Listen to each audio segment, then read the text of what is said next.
Hello दोस्तों। आज जो कहानी मैं आपके लिए लेकर आई हूँ वो है राजा और पंडित की कहानी। एक समय की बात है, एक गांव में एक पंडित जी रहा करते थे।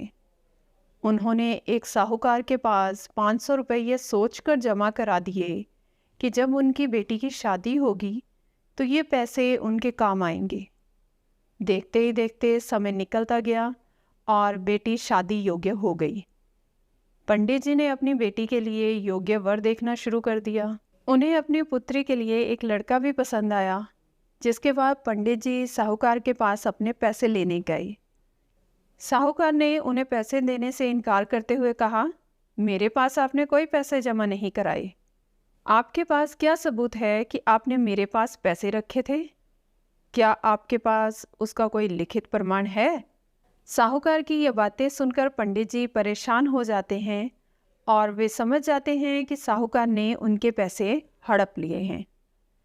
एक दिन पंडित जी मंदिर से घर लौट रहे थे, तभी उनके दिमाग में विचार आया कि उन्हें उस साहूकार की शिकायत राजा से करनी चाहिए। हो सकता है राजा इस परेशानी का कोई हल निकाल दे।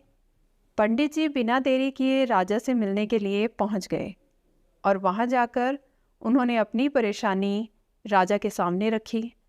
पंडित जी की बात सुनकर राजा ने कहा कि कल नगर के लिए हमारी सवारी निकलेगी, तुम उस समय उस साहूकार की दुकान के सामने जाकर खड़े हो जाना। राजा की बात सुनकर पंडित जी अपना झोला उठाकर घर को निकल गए। अगले दिन राजा की सवारी निकली। नगरवासियों ने उन्हें फूलों की मालाएं पहनाई, आरती उतारी। पंडित जी राजा के कहे अनुसार उस दुकान के सामने खड़े हो गए। राजा की सवारी साहूकार की दुकान के सामने आई तो राजा ने पंडित जी को देखकर प्रणाम किया और उनसे कहा कि आप यहाँ क्या कर रहे हैं? आप हमारे गुरु हैं, आप हमारे साथ बग्गी में चलिए। पंडित के बग्गी में बैठने के बाद साहूकार ने राजा की पूजा की और उन्हें फूलों की माला पहनाई।